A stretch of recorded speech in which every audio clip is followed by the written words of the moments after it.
In this tutorial, I'm going to show you how to add bullet points and custom bullets in WPS Office. So for example, I would like to add bullet points to teamwork, competition and passion of millions of people around the world.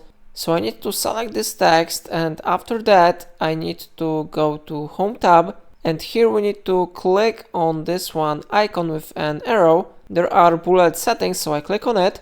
Then we need to select this one option, and after that bullet points will be successfully added to your text. Of course, you can edit these symbols if you want.